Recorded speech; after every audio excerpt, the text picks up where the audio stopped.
Bismillahirrahmanirrahim. Assalamualaikum warahmatullahi wabarakatuh. Alhamdulillahilladzi khalaqal insan min nafsin wahidah wa khalaqa minha zawjaha wa ja'alallahu rijala jamilan kasyamsi wa duhaha wan nisaa kal qamari idza talaha wa ja'alahum khalifatan fil ardi wa ma tahaha. Allahumma salli wa sallim ala sayyidina Muhammadin wa ala ali sayyidina Muhammad salatan wa salaman mutalazimain ila yaumiddin amma ba'd.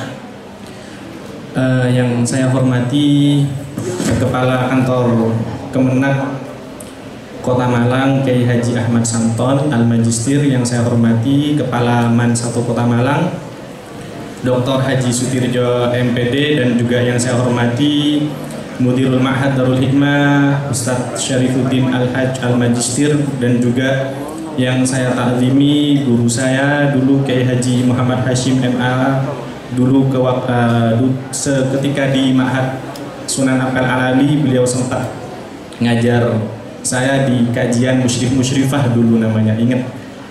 Terus yang saya hormati juga seluruh asatid Ma'had Darul Hikmah dan semua santriwan dan santriwati yang saya banggakan. Oke, biar tidak terlalu lama, tadi sudah sekilas disampaikan sama Ustadz Syarif tentang Ustadz Hashim atau Yai Hashim. Saya manggilnya Yai Hashim. Beliau ini dosen di UIN Maulana Malik Ibrahim Malang, dan juga beliau pembina di Hati Kinggir Yai Hay'ah Tahfidil Quran di UIN. Dan ya tadi sudah disebutkan beliau prestasinya banyak sekali. Itu salah satunya yang saya ingat, sering juara lomba-lomba tahfidul Quran 30 juz, 20 juz, tingkat dewasa, tingkat remaja, banyak sekali. Dan juga setahu saya beliau juga ada yang pernah ngaji taklimul adabul alim muta'alim di sini ya. Ya punya siapa pengarangnya?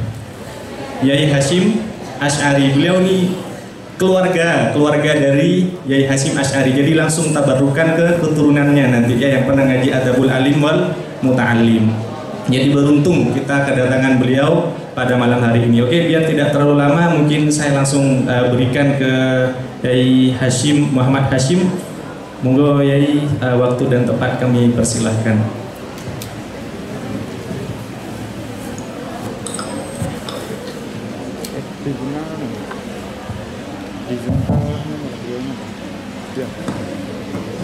Bismillahirrahmanirrahim. Assalamualaikum warahmatullahi wabarakatuh.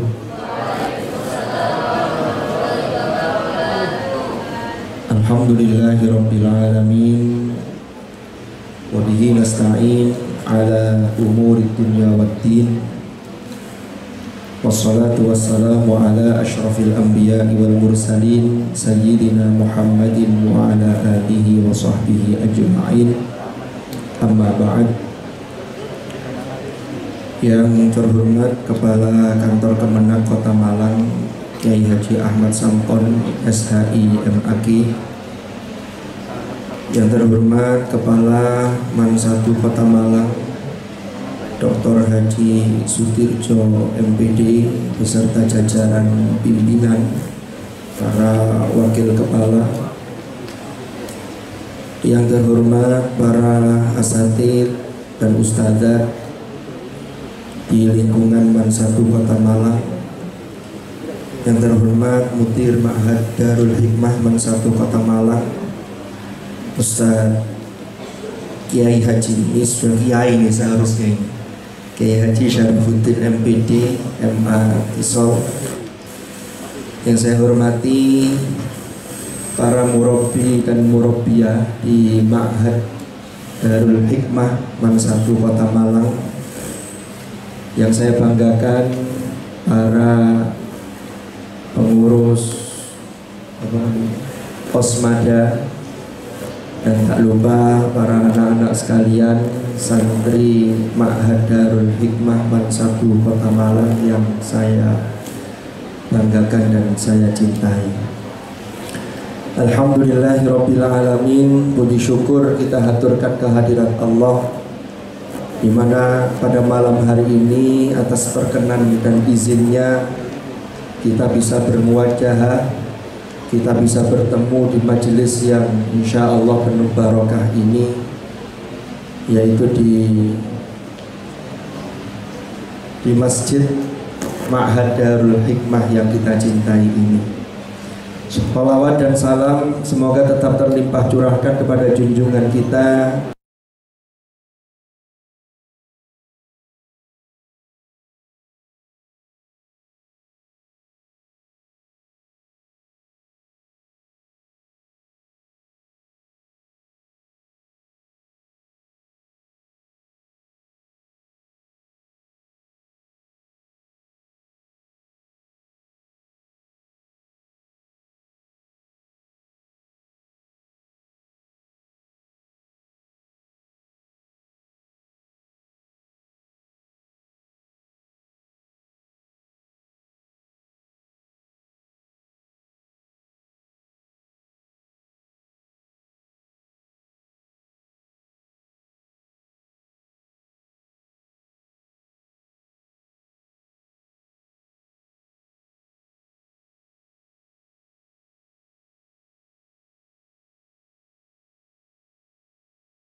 saya dulu, yang hari ini saya sudah berusia sekian puluh tahun, itu sudah pernah melewati fase seperti usia-usia kalian. Maka apa yang saya rasakan hari ini atau yang dirasakan oleh Ustadz Syarifuddin hari ini itu tidak lain adalah apa yang dilakukan dulu di usia-usia kalian. Jadi kalau dulu tidak serius, itu pasti akan merasa banyak penyesalan-penyesalan. Ya, makanya beliau itu sering dawuh kepada sampean-sampean semua, sering tutur-tutur ke sampean, karena beliau sudah melewati masa-masa seperti kalian. Kalau kalian belum melewati masa-masa seperti beliau dan seperti saya, karena kalau sudah melewati usia saya berarti sudah tidak di sini kan begitu. Makanya ketika sampean dituturi itu karena kasih sayang yang luar biasa untuk masa depan kalian. Karena tantangan hari ini itu berbeda dengan tantangan ketika saya dulu mondok, ketika saya dulu sekolah, ketika saya atau Ustadz Syarifuddin dulu ketika kuliah. Itu beda dengan hari ini. Apalagi tadi beliau cerita hari ini, kalau dulu gadget atau gawai atau HP. Gadget itu kan bahasa Indonesianya gawai. Ada yang tahu ya? Sudah banyak yang tahu ya. Saya dulu tuh angan-angan, kenapa kok gadget disebut gawai? Oh ternyata gadget itu garai wong garai penggawaian. Penggawaian sing liyane mali-lali kabeh gara-gara nyekel HP. Gadget ini gawai. Akhirnya penggawaian. Akhirnya penggawaian liyane lali, penggawaian ini situ gak karu-karuan. Nah, dulu di sini itu kan tadi beliau cerita tuh, sekalian curhat. Tapi karena sekarang ada tuntutan-tuntutan lain, termasuk dari sekolah ada tugas-tugas, maka sampai diperbolehkan selain hari Minggu, selain hari Ahad.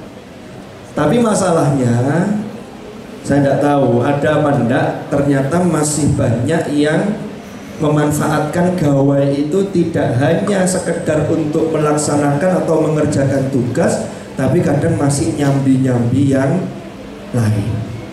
Ono sing mata niku. Wonge teko. Wonten. Nggih. Sekarang kita mulai untuk masuk kepada materi. Jadi tema kita yang akan kita bahas hari ini adalah, tadi saya sudah share materi. Hindari pacaran, fokus belajar untuk meraih cerahnya masa depan.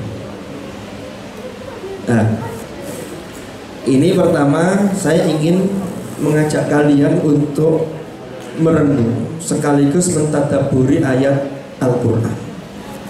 Kalau sambil berdiri tidak apa-apa, biar kelihatan. Jadi yang pertama, ini sambil nanti biar bisa kenalan. Cuma nanti mungkin streamingnya ini agak bingung.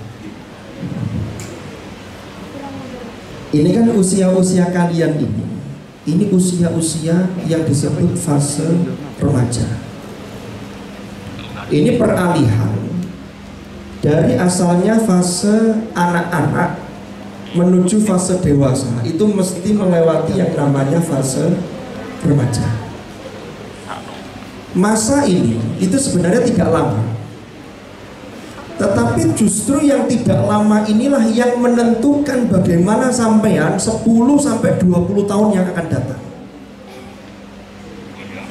Apa yang sampean baca hari ini itu akan mengendap dalam memori kita, dan nanti akan terasa manfaatnya itu 10 tahun, 20 tahun yang akan datang. Kalau 10 aliyah itu usia berapa sekarang? 16 17, 18, kelas 12 lulus, terus sambung biasanya dengan masuk ke jenjang pendidikan tinggi, kuliah. Jadi kalau hari ini sampai usia 16 tahun, berarti nanti 10 tahun yang akan datang usia 26. 20 tahun lagi berarti usia berapa? 36. Itu kalau sampai ngitungi saiki ya. Oh, saya masih lama usia 26 itu. Lama. Tapi nanti kalau sampai sudah di usia itu akan terasa cepat. Rasanya baru kemarin saya di Darul Hikmah. Kenapa kok dulu saya tidak serius? Kenapa kok dulu hidup saya ini atau aktivitas saya ini habis untuk curhat-curhatan dengan pacar saya? Kok entek waktu? Itu akan ada penyesalan.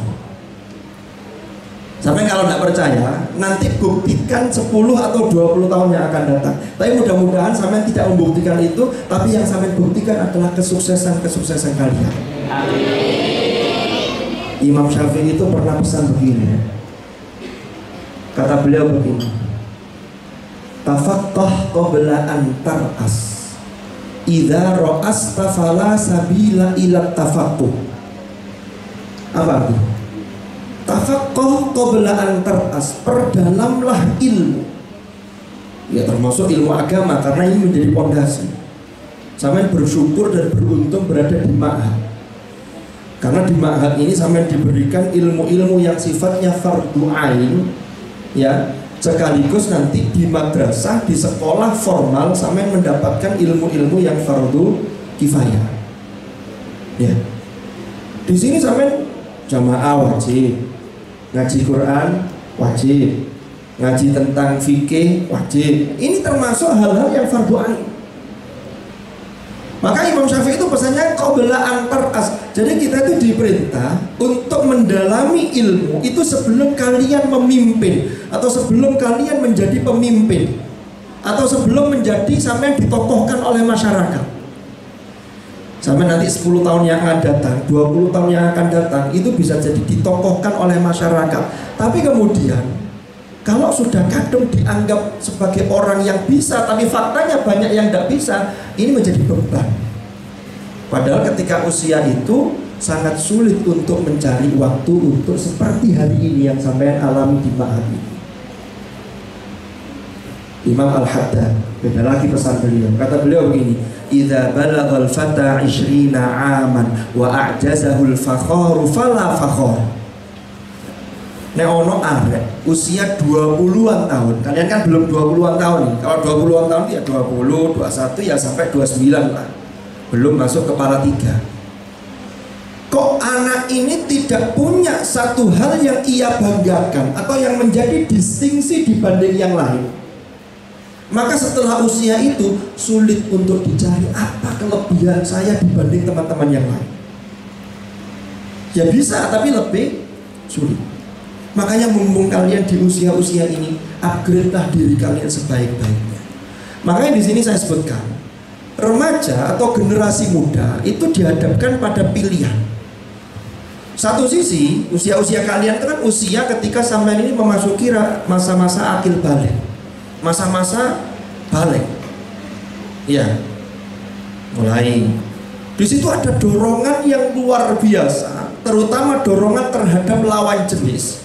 Tapi satu sisi sampai juga dituntut bagaimana mengembangkan diri di usia-usia muda. Karena tadi itu, lewat Kasep, tahu Kasep ya? Kasep itu orang mana? Orang Sunda, aslinya Kak Asep. Nah, Kasep itu skaduk.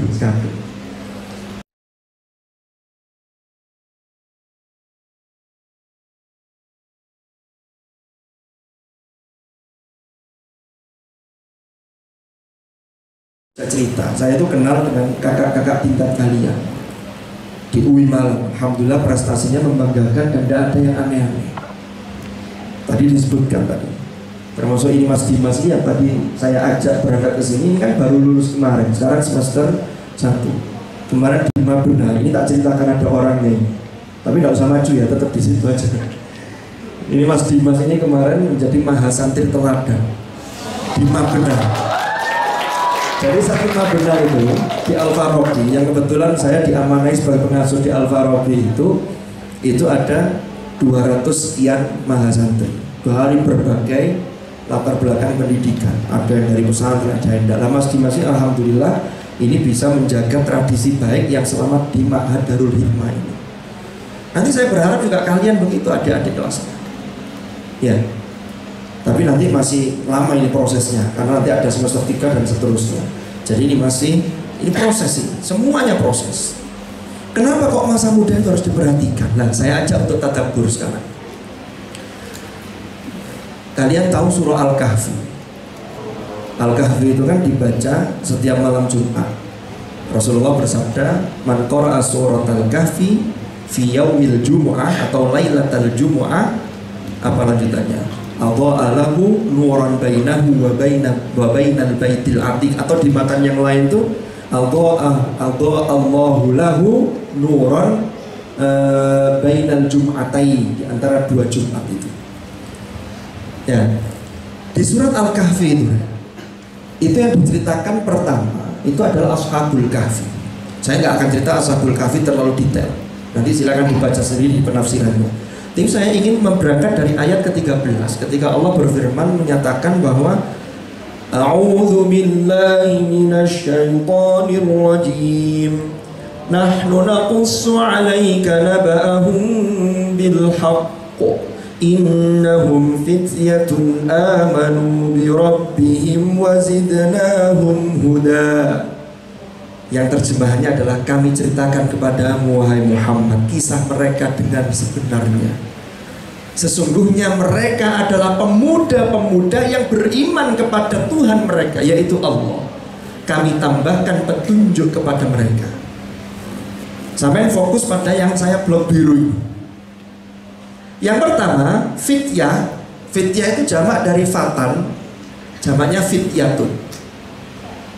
Pemuda-pemuda yang beriman kepada Tuhan mereka. Ini berarti amanu bi rabbihim, itu keimanannya luar biasa. Sampai lihat kan perjuangannya itu, bagaimana mereka ini untuk mempertahankan keimanannya sampai lari dari kejaran raja yang zalim yang mau membunuh mereka. Sampailah mereka kemudian ke dalam gua. Ini keimanannya kuat. Maka ini kalau kita kontekstualisasikan, sampai di sini harus mengasah keimanan secara baik. Yang kalau diasah itu prestasi keimanan itu namanya ketakwaan. Ya. Karena kalau orang mau mengasah keimanannya dengan baik, lanjutannya ini, wazidnahum huda, kami tambahkan petunjuk kepada mereka. Ini nanti sama maknanya dengan apa yang disabdakan oleh Rasulullah. Rasulullah kan dawuh begini, man amila bima alima allamahullahu ma lam ya'lam. Barang siapa yang melaksanakan atau melakukan sesuatu berdasarkan apa yang sudah dia ketahui. Sampai di sini kan diajari ngaji, diajari fikih, sudah diingatkan yang baik-baik, dinasehati oleh beliau-beliau, diingatkan oleh para murabbi-murabbiyah. Sampai tahu mana yang baik, mana yang benar. Kemudian kok sampai melanggar, itu berarti belum man amila bima alimah. Tapi kalau sudah patuh, ya sami'na wa ata'na, ya saya fokus belajar, tidak fokus urusan pacaran, itu berarti sudah man amila bima alimah. Sampai tahu rahasianya apa? Kata Rasulullah, allamahullahu ma lam ya'lam. Allah akan mengajari dia ma lam ya'lam, sesuatu yang belum ia ketahui, sehingga terbuka futuh. Jadi hatinya terbuka, ilmunya kemudian juga berkembang. Kita lanjutkan. Sekarang saya lanjutkan. Masa depan kalian, ini kalau dipotret dari surah Al-Kahfi. Al-Kahfi itu kan ada 4 kisah yang dipaparkan. Pertama Ashabul Kahfi, kemudian yang kedua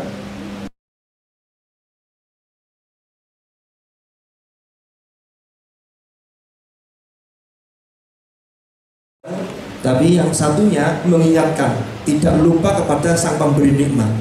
Itu dimulai dari ayat 32. Wadrib lahum mathalar rajulaini ja'alna li ahadihima jannataini min a'nab wa hafafnahuma binakhl wa ja'alna bainahuma zar'a, dan seterusnya. Yang kedua, ilmuwan yang ahli hikmah. Mana di Al-Kahfi bicara tentang keilmuan, yaitu kisah Nabi Musa dengan Nabiullah Khidir. Dimulai dari ayat wa idh qala Musa li fatahu la abrahu hatta ablugha majma'al bahraini aw amdiya huquba. Yang ketiga, ada penguasa, atau ini bisa kita artikan pejabat, tapi yang bijaksana. Mana ayatnya? Dimulai dari kisah wa yas'alunaka 'an dzil qarnain qul sa'atlu 'alaikum minhu dzikra. Jadi dulu itu ada penguasa yang punya kekuasaan yang luar biasa, tapi bijaksana luar biasa. Namanya Dzulqarnain. Ini kalau kita lihat, ya, masuk dalam 3 hal ini pasti melewati masa muda. Ini kita mencoba untuk memahami struktur surah Al-Kahfi untuk kemudian kita ambil sebagai pelajaran yang kita terapkan dalam kehidupan kita. Nanti mungkin ada di antara kalian yang jadi di nomor 1 atau nomor 2 atau nomor 3. Syukur-syukur gak telu-telu nih, tapi jarang. Ada orang yang wah luar biasa, penguasa bijaksana, tapi ilmunya luar biasa juga, kekayaannya luar biasa. Jadi 3-tiganya gak apa-apa. Nah itu nanti tergantung masa muda kalian. Tapi pesan Al-Kahfi itu ini, sampai kalau jadi ilmuwan, kalau sedang menuntut ilmu, konteksnya seperti Nabi Musa, itu semangat. Makanya sampai dikatakan di Al-Quran itu kan wa idh qala Musa li fatahu. Nabi Musa ketika itu sudah jadi nabi, sudah punya ajudan, sudah punya asisten, sudah punya santri, tapi semangat belajarnya tetap tinggi. Makanya dia mengatakan la abrahu hatta ablugha majma'al bahraini aw amdiya huquba. Dia akan cari terus itu guru yang ditunjukkan oleh Allah tempatnya, ya, di Majma'al Bahrain. Kalau tidak ketemu, dia akan terus berjalan sampai bertahun-tahun. Itu padahal sudah alim, masih semangat menuntut ilmu. Lah kok kita yang baru kelas 10 kadang-kadang sudah capek menuntut ilmu. Padahal menuntut ilmu itu memang harus ada ikhtiar, harus ada perjuangan yang luar biasa. Karena kata Imam Syafi'i, man lam yadzulla ta'allumi sa'atan, apa lanjutannya? Ada yang hafal nggak? Tajarra'a dzullal jahli tula hayati. Barasakan sorone golek ilmu. Ya. Sampean sadurunge subuh sudah dibangunin. Nanti setelah subuh sudah ada taklim, nanti persiapan mau sekolah, nanti malam ada kegiatan lagi. Itu kalau sampai tidak serius, maunya nyantai-nyantai, nanti hasilnya juga nyantai. Tapi kalau sampai hari ini serius, berani meninggalkan ego kita untuk menggapai cita-cita masa depan kita, maka insya Allah 3 hal ini akan bisa sampean raih. Next, lanjut. Nah, sekarang kita masuk dinamika tentang pacaran. Ini tadi pengantar ya. Ini saya cek di Kamus Besar Bahasa Indonesia. Di sini dikatakan begini, berpacaran, terus ada pacaran. Berpacaran itu penjelasannya adalah berkasih-kasihan kedua remaja, apa ini? Ketok ini. Wes pokoknya ono lah di KBBI nanti sampai lihat. Pacaran dalam pengertian umum itu adalah hubungan antara laki-laki dan perempuan yang belum dalam ikatan pernikahan. Jadi biasanya ada komitmen tersendiri. Sekarang biasanya penyakitnya itu dimulai dari tadi itu, gawe tadi.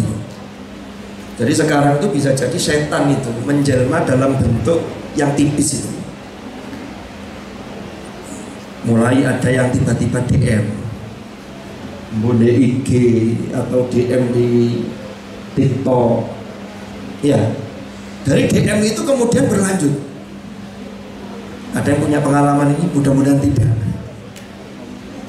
Akhirnya intens, mulai mencuri-curi waktu di tengah-tengah bolehnya membawa dan menggunakan HP. Hati-hati. Kemudian biasanya nanti lanjutan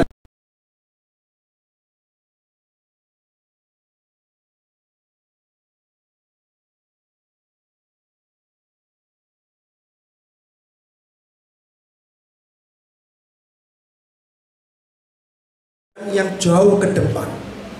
Anak-anak yang pacaran itu biasanya secara mental itu dia sesungguhnya lemah. Apalagi nanti belajarnya pasti akan terganggu. Itu nanti di slide berikutnya akan kita jelaskan. Memang ujian manusia yang terberat itu adalah ujian terkait dengan urusan dengan lawan jenis.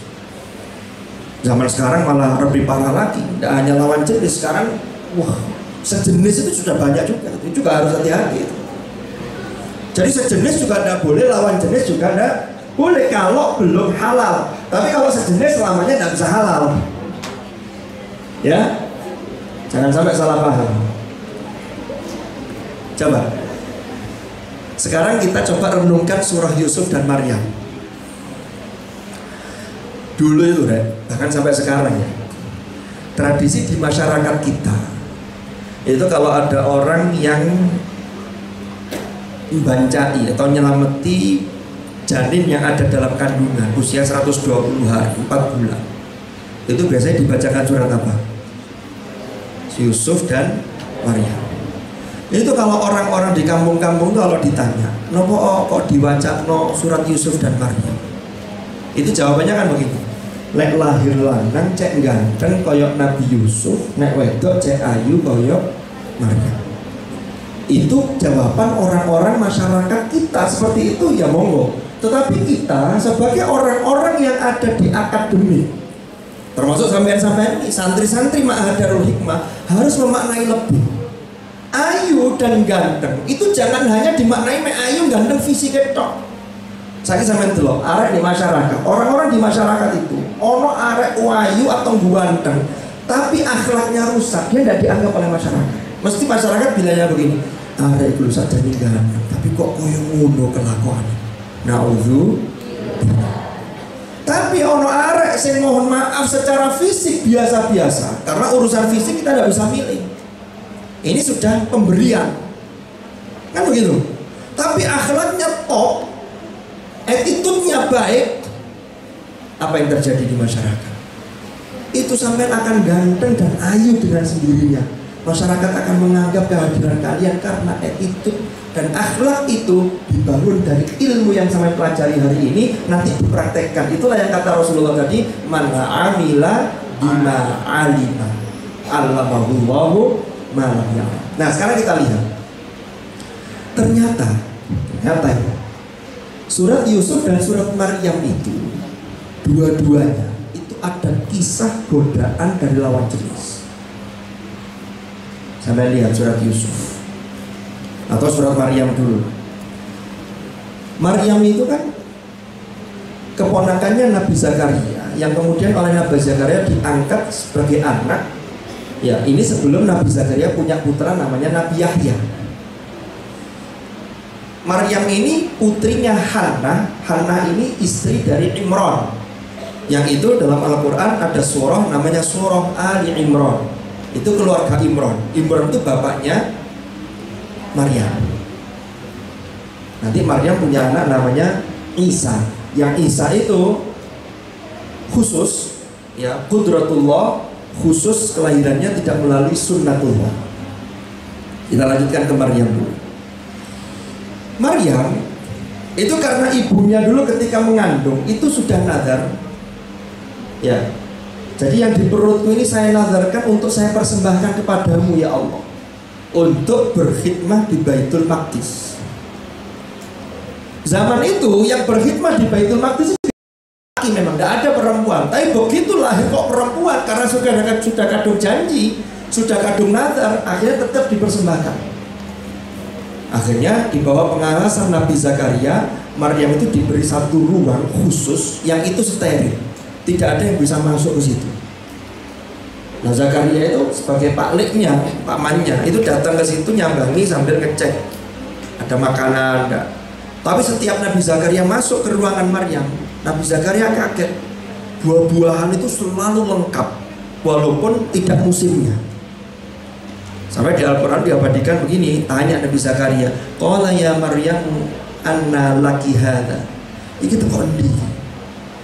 Maryam menjawab, qalat huwa min indillah. Wes.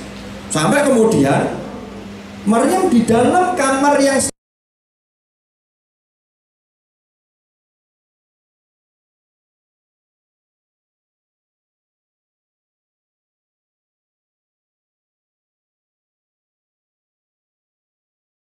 Zaman sekarang itu pokoknya sama nak ketemu itu gak bisa berkata-kata, hanya begini dok, gitu dong. Si mbak-mbak ini loh. Ternyata laki-laki ini siapa? Ini Jibril yang menyamar sebagai sosok laki-laki. Tiba-tiba masuk ke dalam kamar. Apa yang dilakukan Maryam? Ini hanya berdua, tidak ada orang lain. Maryam mengatakan begini, qalat inni a'udzu birrahmani minka in kunta taqiyya. Ya. Inni a'udzu birrahman. Aku berlindung kepada Allah Zat yang Maha Rahman. Minka, dari godaanmu. In kunta taqiyya, kalau kamu adalah orang yang bertakwa. Lalu kemudian Jibril mengatakan begini, ya, saya ini adalah apa lanjutannya Bang? Qala inni a'udzu birrahmani minka in kunta taqiyya. Qala innama ana rasulu rabbik li ahaba laki ghulaman zakiyya. Saya ini adalah utusan Tuhanmu. Saya ini malaikat yang diutus oleh Allah untuk memberi hadiah kepadamu sosok anak. Itulah nanti kemudian Isa alaihis salam. Apa yang bisa kita ambil pelajaran di sini?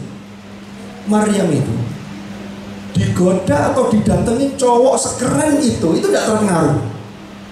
Justru dia mengatakan inni a'udzu birrahmani minka in kunta taqiyya. Sehingga pesannya, kalau sampean dibacakan surah Maryam, mestinya sampean hari ini bisa menjadi Maryam di masa kini. Ketika ada cowok yang nembak sampean harus berani mengatakan inni a'udzu birrahmani minka in kunta taqiyya. Saya ini masih kelas 10, saya ini masih kelas 11, saya masih kelas 12. Saya belum siap untuk pacaran, untuk menjalin ikatan, karena tugas saya ini adalah belajar. Sampai harus kuat itu. Saya dulu alhamdulillah, ya tapi dulu tantangannya tidak seperti hari ini. Tapi ketika sampai mampu melampaui tantangan hari ini, saya yakin kesuksesan yang menghampiri kalian itu jauh lebih dahsyat dibanding kesuksesan kami-kami yang ada di depan ini. Loh iya, karena tantangannya lebih sampean. Syaratnya tadi itu, sampean kuat atau enggak, sampean mau apa enggak. Kalau sampean enggak mau ya sudah, nanti biasa-biasa saja. Itu dalam surah Maryam. Jadi kalau dalam Maryam itu, Maryam digoda laki-laki. Ternyata laki-lakinya itu Basyarun Sawiyah, itu adalah malaikat yang menyamar tadi. Tapi Maryam enggak tahu kalau itu malaikat asalnya. Kan begitu. Surat Yusuf,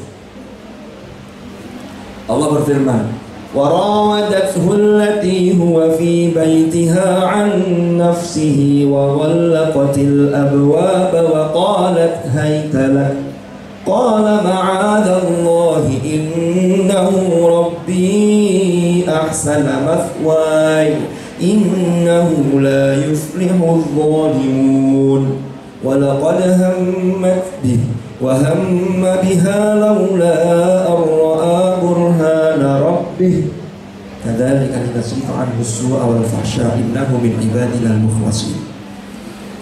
Ayat ini kan Yusuf itu kan dibeli oleh Al-Aziz, kemudian tinggal di rumah itu. Al-Aziznya sering keluar kota. Perdana Menteri ini ada istrinya Al-Aziz yang disebut Imro'atul Aziz ini namanya Zulaikha, atau ada yang baca Zalikha. Ini goda Yusuf. Bayangkan, sampai lihat godanya itu ada 3 tahap. Pertama, warawadathu allati huwa fi baitiha an nafsi. Rawadat itu cara godanya itu mulai ngalem. Jadi perempuan itu kadang-kadang cara godanya itu mulai ngalem. Ini seperti yang dilakukan Zulaikha. Jadi gaya ngomongnya ngalem, guyone mulai ngalem. Ya. Lalu yang kedua, warawadathu allati huwa fi baitiha an nafsihi wa ghallaqatil abwab. Semua pintu-pintu itu ditutup, dikunci rapat-rapat. Ini berarti dipastikan di dalam rumah itu tidak ada siapapun kecuali hanya Zulaikha dan Yusuf. Barulah yang ketiga, mohon maaf, Zulaikha ini sudah siap untuk mengajak Yusuf sampai pada berbuat zina. Wa qalat haytala. Apa jawab Yusuf? Ma'adzallah. Jadi ajakannya melalui 3 tahap, jawabannya juga 3. Pertama, ma'adzallah. aku berlindung kepada Allah. Ini kan memang laki-laki dan perempuan itu sering kali sing wedok yo kadang-kadang rodok kudo sengaja, tapi sing lanang kadang-kadang yo gak kenekan.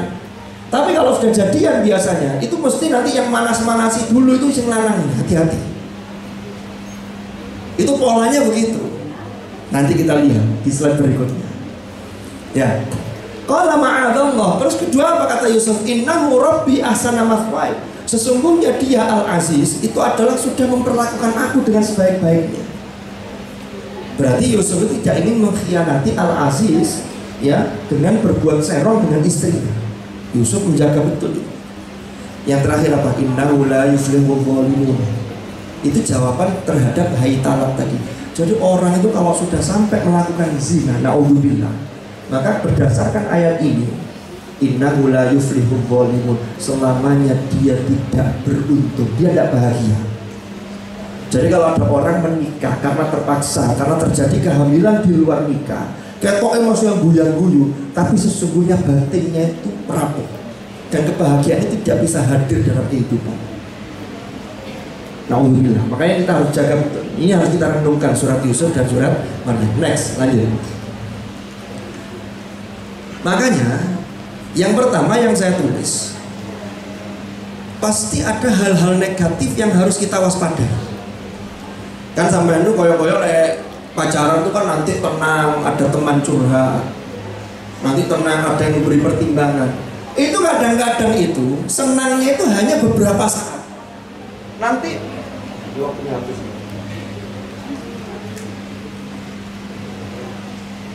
Tes. Wah, gampang sumpah. Apalagi kalau pasangannya ini atau pacarnya ini posesif. Setiap saat harus laporan, di WA tidak balas-balas. Kamu kok sekarang berubah? Wes tukaran mana? Saya ini dia ngomong tukaran terus belajarnya bisa fokus. Ada ndak? Mesti yang sampean pikirkan tuh urusan dengan pacarnya.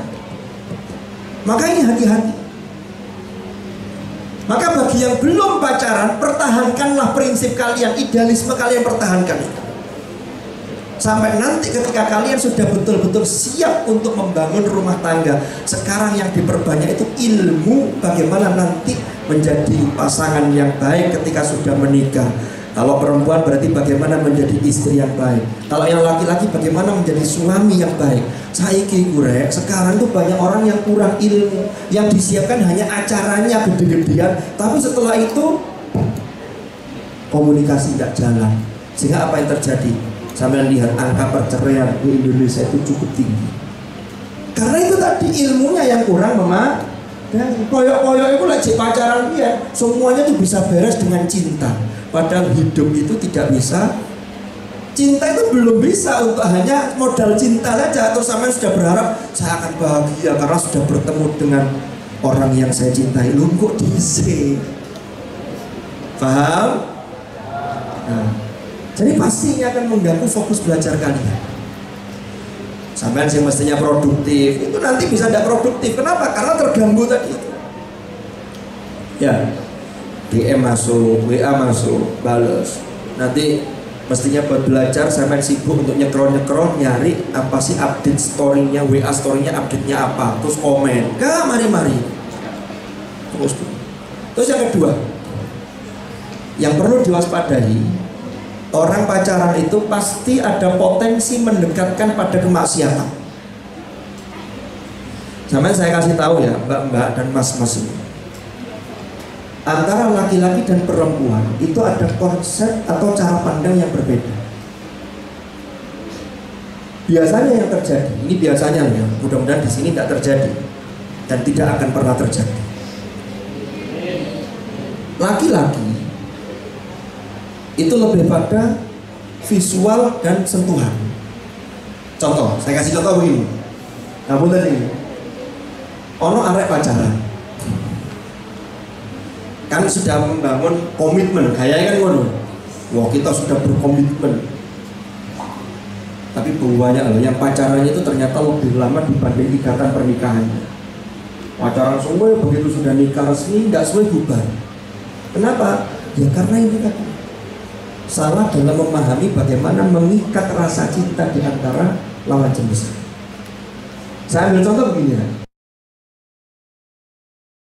sudah terikat pada pacaran, biasanya laki-laki ini, biasanya loh ya, itu menuntut sesuatu yang bersifat fisik. Mulai dia pingin gandengan pegangan tangan.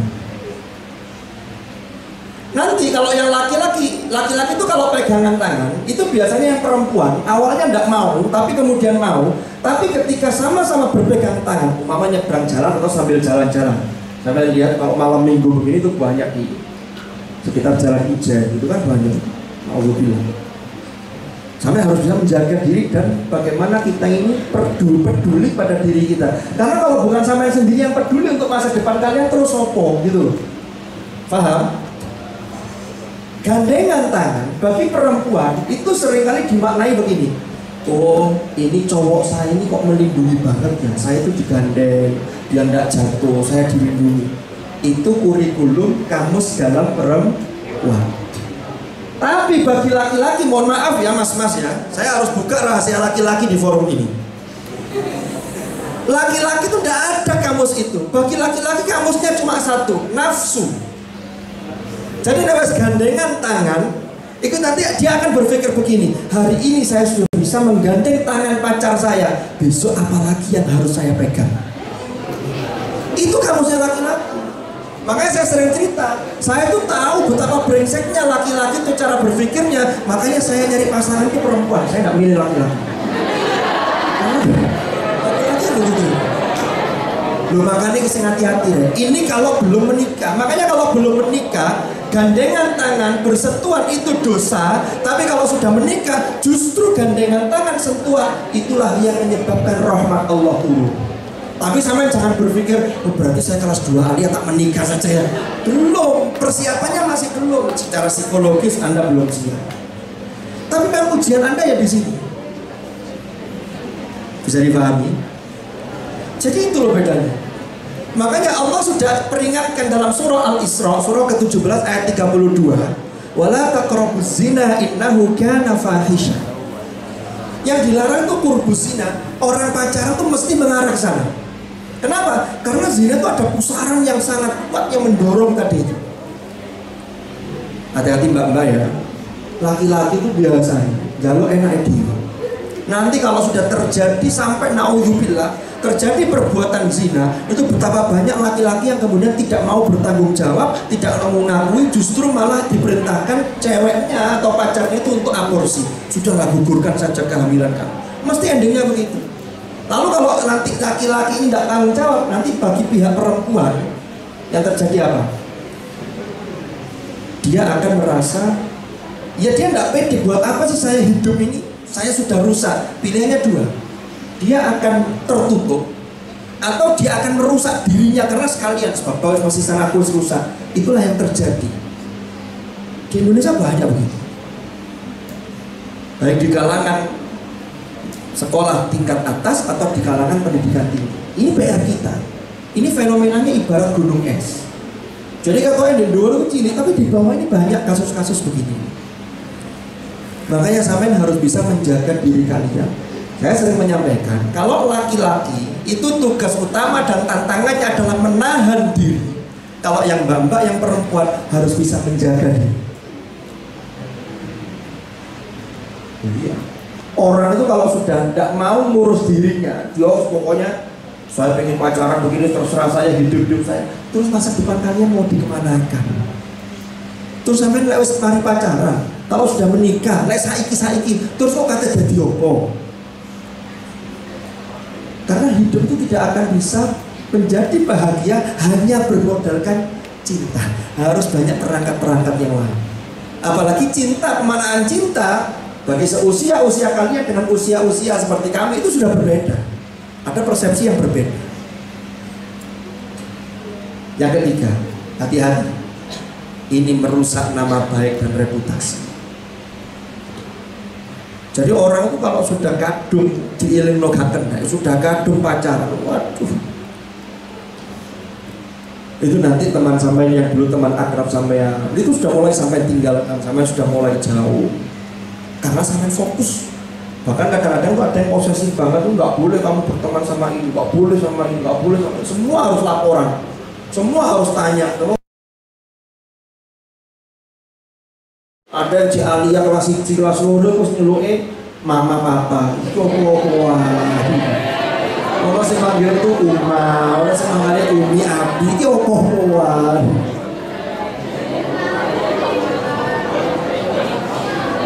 Wes, kita lanjutkan. Saya dulu tantangannya tidak seperti kalian, tapi alhamdulillah saya itu tidak pernah punya mantan, karena saya itu ketika menetapkan bahwa ini itu saja istri foroh, lalu kemudian saya minta ke orang tuanya, ya sudah, yang jadi istri saya satu kali, saya tidak pernah cerita arus, saya sudah nikah, tidak lama setelah itu.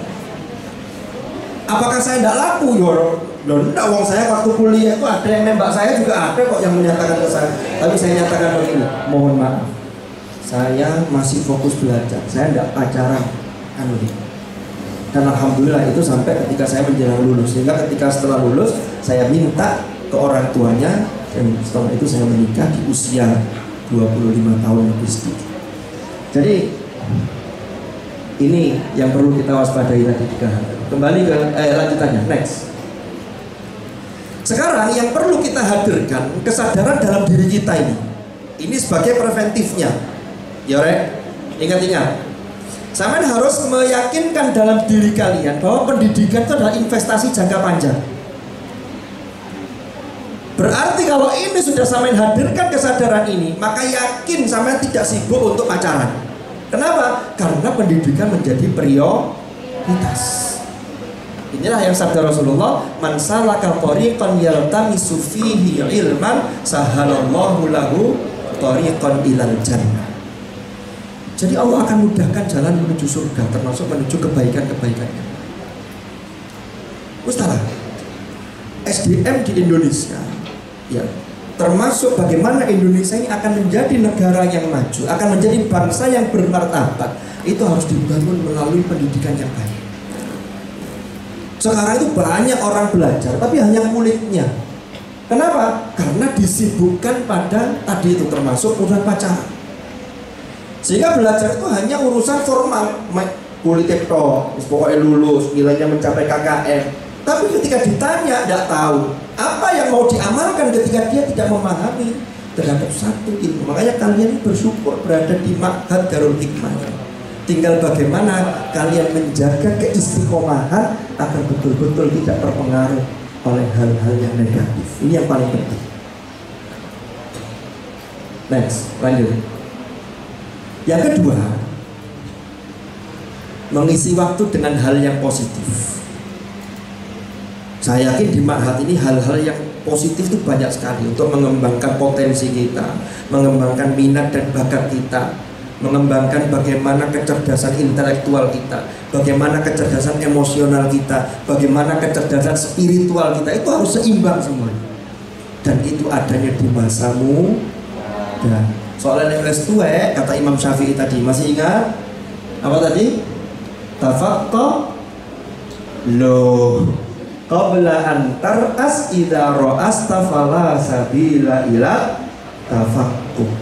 Sampai nanti akan menyesal kalau memang masa mudanya tidak serius. Yang ketiga, sampai harus bisa membangun komunitas dan lingkaran pertemanan sosial atau circle yang baik. Karena sesuatu yang buruk itu dimulai dari kita kadang-kadang salah memilih teman. Sampai lihat di dalam Al-Quran, ini saya ajak untuk mentadaburi lagi surat Al-Fatihah yang sering kita baca. Allah berfirman, ihdinas siratal mustaqim. Nah, itu domirnya mutakallim ma'al ghairi. Bukan ihdinis siratal mustaqim, tapi ihdina. Apa artinya? Untuk mendownload hidayah, untuk mendownload kebaikan, untuk memperoleh bagaimana kita ini menjadi lebih baik, maka kita butuh komunitas. Contoh, kita di Ma'had ini malam Jumat kan ada kegiatan, ono sholawatan, kan gitu. Iya, ada Lailatul Sholawat juga ya. Saya punya dugaan, kalau sampai pas liburan atau pas pulang, kalau itu tidak ada komunitas yang bareng-bareng, saya tidak yakin kalau kemudian sampai di rumah itu moro-moro baca sholawatan sendiri. Kalau yang dibaca kamar bengok-bengok itu kira-kira ono nggak hidup? Nggak ada. Jadi kita itu butuh komunitas orang-orang yang baik, termasuk teman dekat kita. Itu carilah teman yang bisa mengingatkan kita, bukan teman yang menjerumuskan kita. Saya harus mulai berpikir sekarang, nek aku jadi uang, kudu bisa mempengaruhi teman saya menjadi baik, dan saya harus dipengaruhi oleh teman saya untuk menjadi baik. Disitulah ada komunitas sosial yang baik. Ya, lanjut. Menjaga kebaikan diri dan kehormatan. Nah ini tadi. Ini rangkaiannya dengan ayat dalam surah Al-Mu'minun, qad aflahal mu'minun alladzina hum fi shalatihim khashu'un, terus sampai pada walladzina hum li furujihim hafizun illa ala azwajihim aw ma malakat aymanuhum fa innahum ghairu malumin.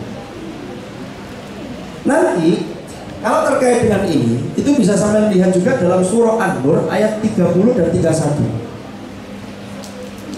Surat An-Nur itu Rasulullah diperintah oleh Allah untuk menyampaikan kepada kita, pertama kepada orang laki-laki. Allah berfirman, "Qul lil mu'minina yaghuddu min absarihim wa yahfadhu furujahum dzalika azka lahum. Innallaha khabirum bima yasnaun." Katakanlah wahai Muhammad, sampaikanlah kepada orang-orang laki-laki yang mukmin, yang beriman.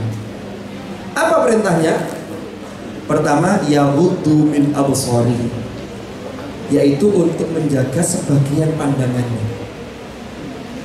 Karena biasanya laki-laki ini itu mesti mulainya dari pandangan mata. Makanya tadi saya sampaikan, laki-laki itu lebih pada sesuatu yang visual. Kenapa kok harus menjaga pandangan? Karena kalau pandangan itu diumbar, nanti kaitannya itu dari mata turun ke hati, dari hati turun kemana lagi. Makanya lanjutannya kan qul lil mu'minin yaghuddu min absarihim wa yahfadhu furujahum, menjaga kemaluannya. Bagaimana dengan perempuan? Perempuan lebih banyak lagi pesannya, wa qul lil mu'minati yaghuddna min absarihinna wa yahfadhna furujahun. Pesannya sama yang dua, ya. Di sini kemudian para ahli tafsir mengambil satu pelajaran. Oh, berarti laki-laki dan perempuan itu sama-sama punya daya tarik. Kenapa? Karena dua-duanya diperintah untuk menjaga pandangan. Hanya bedanya, kalau laki-laki biasanya melihat perempuan itu daya tariknya dari sisi visual yang fisik. Kalau perempuan fisik iya, tapi itu kadang menjadi nomor kesekian. Karena yang pertama yang dilihat biasanya ada smart, pinternya, bagaimana dia menyampaikan argumennya, sehingga perempuan melihat itu, luar biasa, kan begitu. Lanjutannya apa yang perempuan? Tidak hanya itu, wala yubdina zinatahunna illa ma dhahara minha. Loh, jangan menampakkan sesuatu perhiasan kecuali yang biasa tampak. Makanya sama yang perempuan tidak bisa nuntut kemudian, kenapa ya kok beda ya, perempuan tuh harus menutupnya lebih dibanding laki-laki. Karena memang softwarenya berbeda. Jadi softwarenya berbeda. Sampai kalau mau dibuka seperti laki-laki itu tambah bahaya buat yang laki-laki, karena softwarenya berbeda. Ini harus kita pahami. Maka jangan kemudian protes, kemudian yang lain minta disamakan seperti laki-laki. Ini nanti menjadi feminisme yang kebablasan. Kita lanjutkan. Next. Terakhir, ini kala penutup. Pacaran bukanlah jalan yang tepat untuk membangun hubungan yang sehat dan berkah dalam agama Islam. Ustaz, gak ono ceritane, Ustaz, saya ini pacarannya sudah niat lillahi ta'ala. Aisyah, kok pacaran kok lillahi ta'ala? Saya gandengannya ini lillahi, mau damai omong, ya, orang mau melakukan kedurhakaan kepada Allah. Umpama mau mencuri haknya orang lain, ya Allah, bismillah, kula niat nyolong niki lillahi ta'ala. Tidak bisa. Lillahi itu harus yang sesuai dengan tata aturannya. Ya, Islam mendorong umatnya untuk fokus pada pendidikan, pengembangan diri, dan aktivitas positif yang akan menunjang di masa depan kalian yang lebih cerah. Soalnya tadi itu loh, Ren, betul. Sampai itu loh, saya nggak tahu ya, namanya lihat aja. Kalau teman sampai ada yang pacaran, itu pasti nanti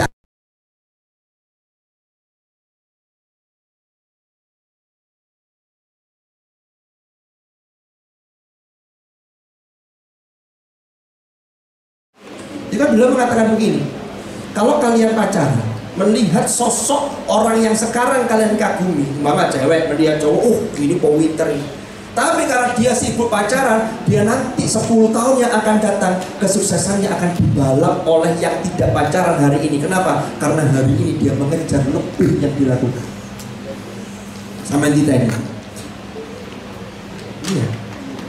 Maka di sini pendidikan yang harus sampai dulukan, pengembangan diri harus sampai dulukan. Itu yang jadi modal kalian. Ya, dengan menjauhi pacaran dan pengutapan pendidikan serta kegiatan yang bermanfaat, maka sampean akan dapat mempersiapkan masa depan yang lebih baik dan bisa lebih mendekatkan diri kepada Allah. Nah, umum sibuk pacaran ini yakin sholatnya gak khusuk kelas. Mau sih gak pacaran di angel khusuk ya kemana pacaran? Allahu Akbar. Sholat. Aduh, suwir aku salah balas WA. WA itu gak balas lah. Terus saya takoi, kamu kok sekarang berubah? Kenapa WA saya gak dibalas-balas? Itu karang aneh. Wong itu kok. Hati-hati ya. Next, lanjut.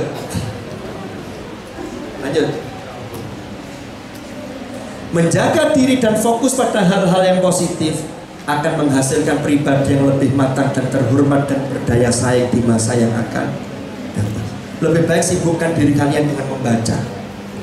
Saya ini ceritanya, ini tahadduts bin nikmah. Saya dulu mulai menyukai buku, mulai menyukai beli buku itu ketika kelas 2 sanawiyah. Jadi kelas 2 MTS itu buku yang pertama kali saya beli itu, pertama saya masih ingat itu Dialog dengan Jin Muslim. Waktu itu booming sekali buku itu, terjemahan. Terus buku yang kedua yang saya beli itu Membumingkan Al-Quran, karya Profesor Quraisy Shihab itu. Itu saya kelas 2 sanawiyah. Setelah itu saya itu sangat mencintai untuk membeli buku dan saya mencintai ilmu. Sampai ketika saya sekolah aliyah, saya beli buku setiap bulan. Jadi dari kiriman orang tua, saya dulu di pesantren, ya, itu selalu saya sisihkan untuk saya beli buku.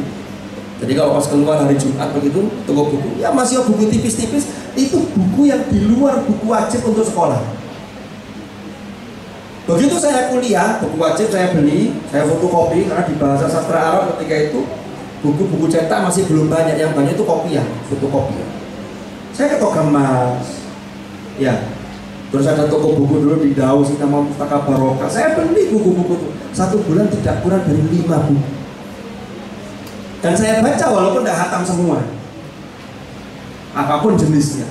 Ternyata yang saya rasakan, apa yang saya baca sekian tahun yang lalu, ya, ketika saya kemudian berkeluarga, saya punya istri, kemudian saya punya anak, itu apa yang saya baca dulu, dulu.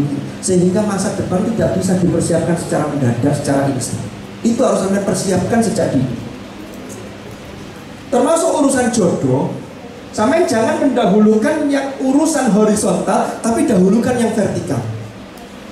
Jadi kalau sampean umpama ketika di Ma'adarul Hikmah, lalu ada orang yang sampean kagumi, kemudian sampean merasa kok ada sesuatu, maka jangan dilanjutkan dengan tindak lanjut secara zahir, tapi sampaikan kepada Allah yang Maha memiliki kehidupan.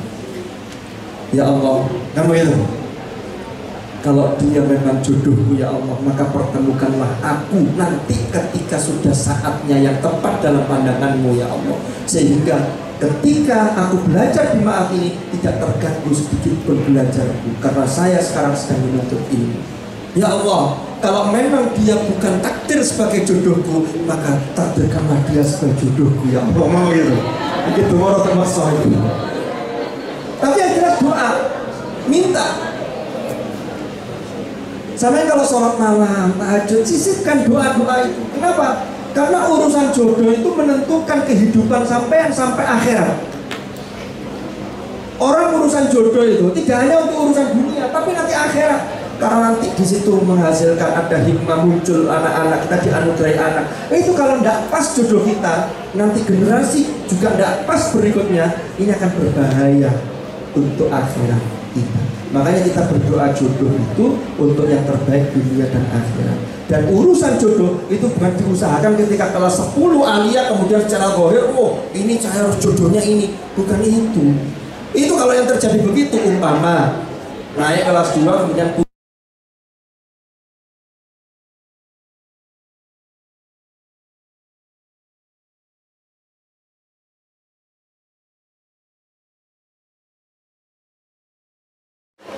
Jadi dampak negatif itu sangat banyak sekali.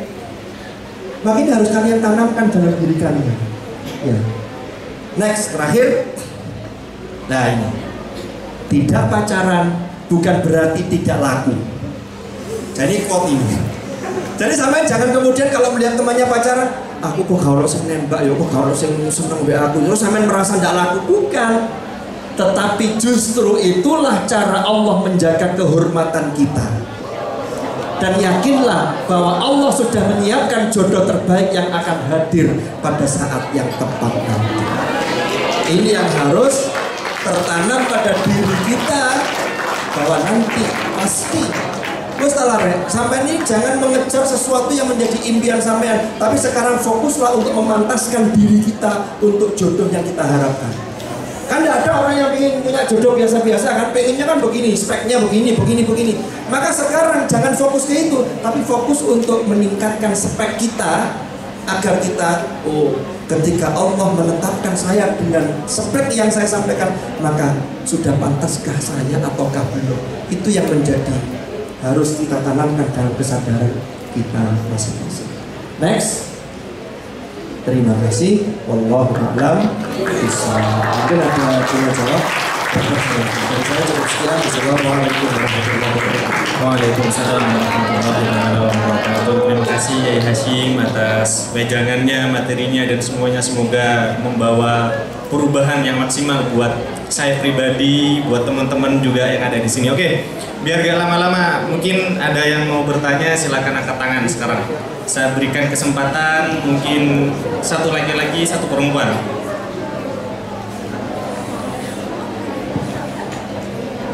Monggo diangkat tangannya. Santri Damaskus mungkin ada. Madil. Yang cewek-cewek. Ya, Ezi. Oke, silakan Mas Ezi. Ada mikrofon. Nih pakai yang ada.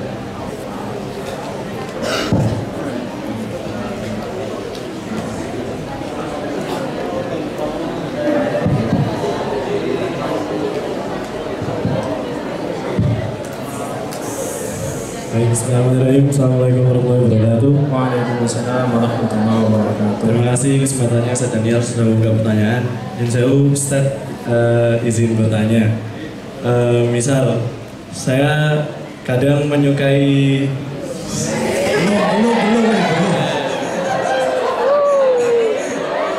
kadang saya kan ada pelampiasan lain gitu ya, biar mungkin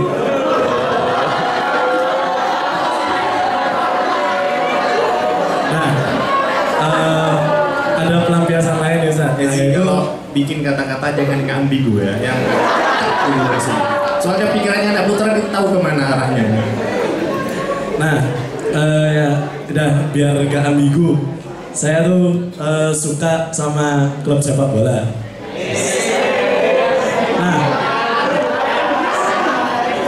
Nah, di itu kan kayak semacam adalah pelampiasan saya biar ya sudahlah, biar menyukai sesuatu hal yang meskipun tidak dapat terjadi tapi bikin menjadi penyemangat diri gitu. Nah, tanggapannya Ustaz pripun Ustaz kalau misal kayak menyukai hal sesuatu seperti itu, atau mungkin kadang kayak ada lihat kartun tapi ya astagfirullahaladzim ya kayak gitu-gitu Ustaz. Ini bagaimana Ustaz?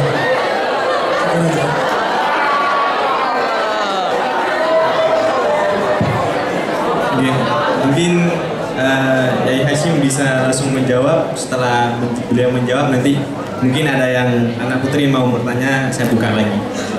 Oh, sekalian ya, jadikan satu. Mungkin monggo mikrofonnya Ezi dikasihkan ke siapa?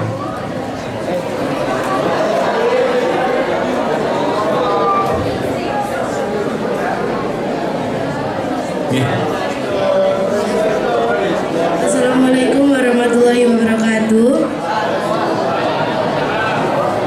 Terima kasih untuk Ustadz Daniel dan Ustadz Hashim atas kesempatan untuk mengajukan pertanyaan. Sebelumnya perkenalkan, nama saya Syafana Fidanela dari Mabna Cordova. Jadi saya ingin bertanya bagaimana cara yang tepat supaya kita itu bisa mengembangkan diri dengan maksimal, karena saya masih merasa bahwa saya masih belum menemukan cara yang tepat untuk mengembangkan diri secara maksimal. Terima kasih. Wassalamualaikum warahmatullahi wabarakatuh. Waalaikumsalam warahmatullahi wabarakatuh. Oke, yang pertama dari Mas Ezi, pelampiasan rasa suka ya, gimana hukumnya apa gitu ya Ezi ya. Terus yang kedua, cara tepat mengembangkan diri dari Mbak Syafa. Monggo ya, waktu dan tempat kami bersama. Ini pertanyaan yang luar biasa dari dua orang yang luar biasa ya. Jadi yang pertama dari Mas Ezi.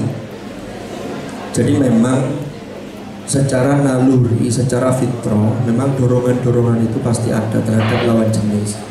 Pertama harus kita syukuri bahwa itu adalah sesuatu hal yang normal. Yang tidak boleh itu justru malah kalau dorongan itu kepada sesama jenis, ini malah harus bagaimana itu tidak terjadi. Jadi dorongan pada lawan jenis itu sebenarnya suatu hal yang lumrah.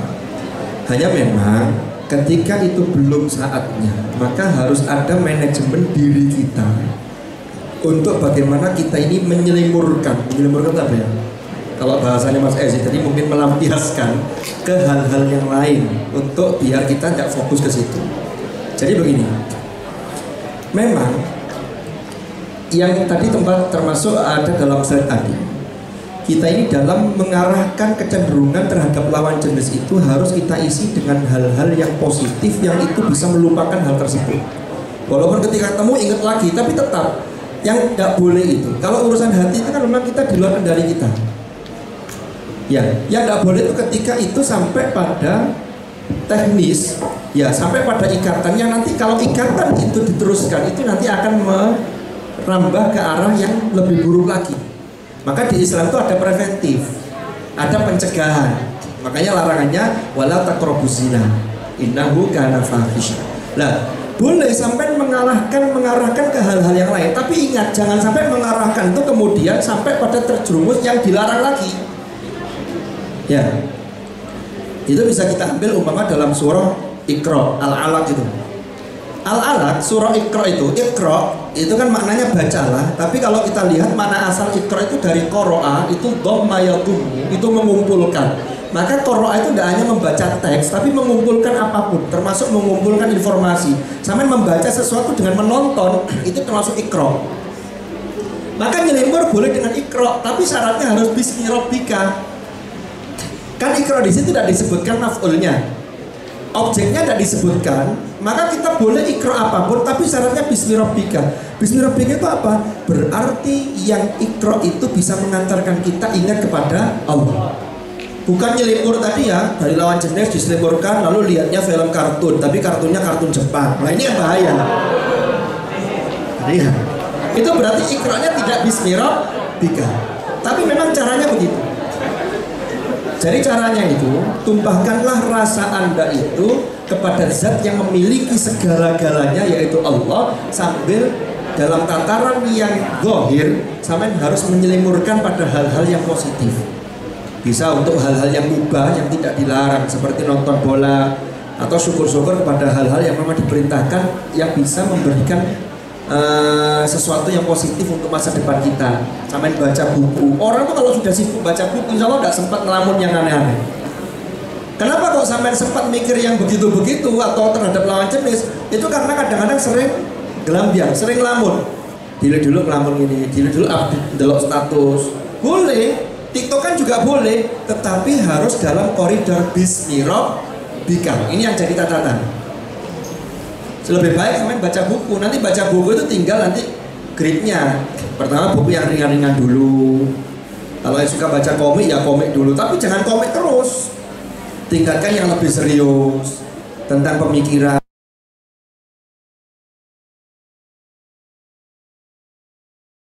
Pendidikan itu tidak bisa instan, apalagi nanti sampai akan jadi seorang kepala keluarga kalau yang laki-laki, sampean akan jadi seorang bapak dari anak-anak sampean ketika sudah saatnya nanti.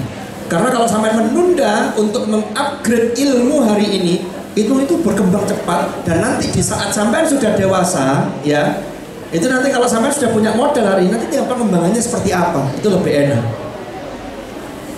Jadi orang itu kalau sampai mikir yang aneh-aneh dan lain-lain, itu karena masih ada ruang dalam waktu yang dia miliki itu untuk menyempatkan untuk mikir yang lain-lain karena ada nganggurnya tadi. Makanya jangan sebut kita ini sibuk, disuruh ngaji sibuk. Kalau sampai masih sempat dalam sehari semalam tuh masih 2 jam bermedsos, masih 2 jam main game online, itu Anda belum sibuk itu sesungguhnya. Karena game online sekarang kan juga merusak mental kita.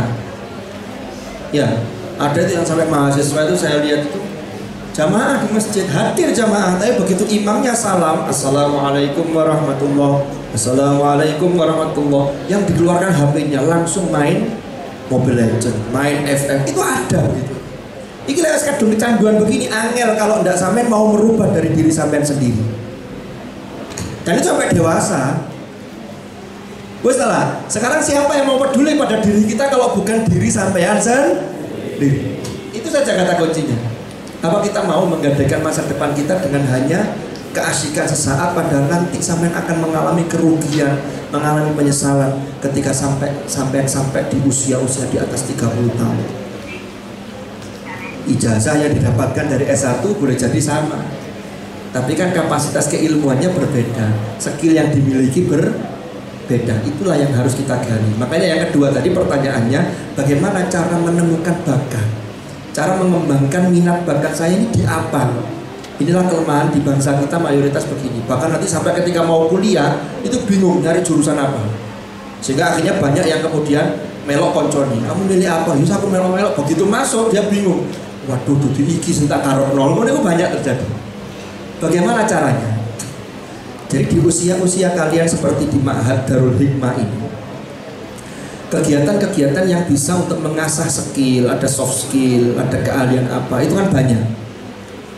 Sampean coba, boleh diikuti semuanya, tapi nanti di situ nanti sampean akan menemukan kecenderungan. Memang harus berani mencoba. Jadi syaratnya yang pertama harus berani mencoba, dan harus ada kepedean. Kenapa kita sulit untuk menemukan bakat kita? Karena kita seringkali tidak berani mencoba. Sebelum mencoba sudah mundur duluan. Saya tidak senang begitu. Coba dulu.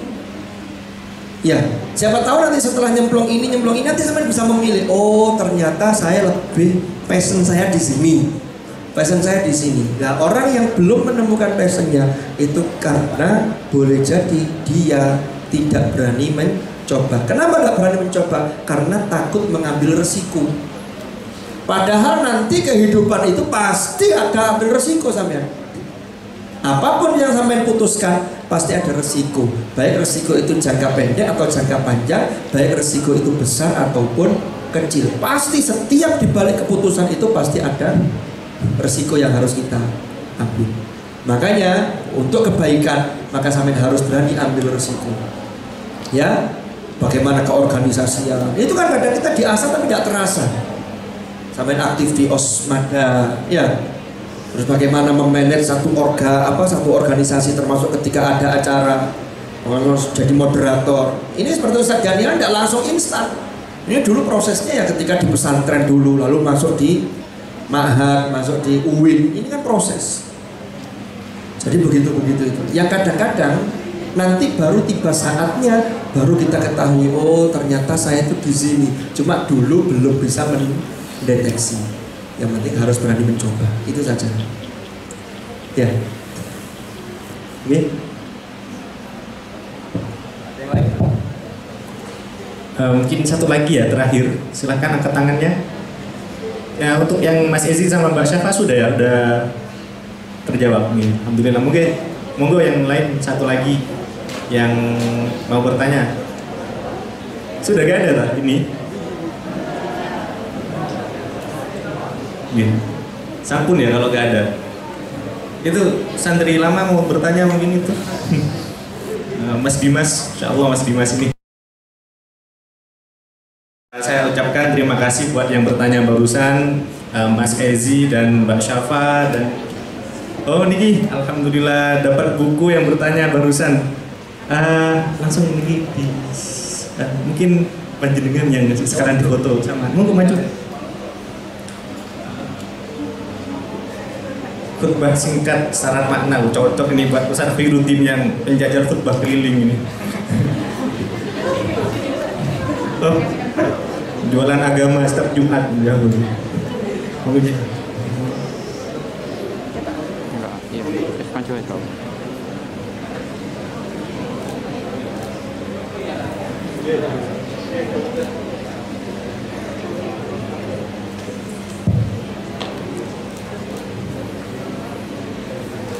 Betul nuwun Yai.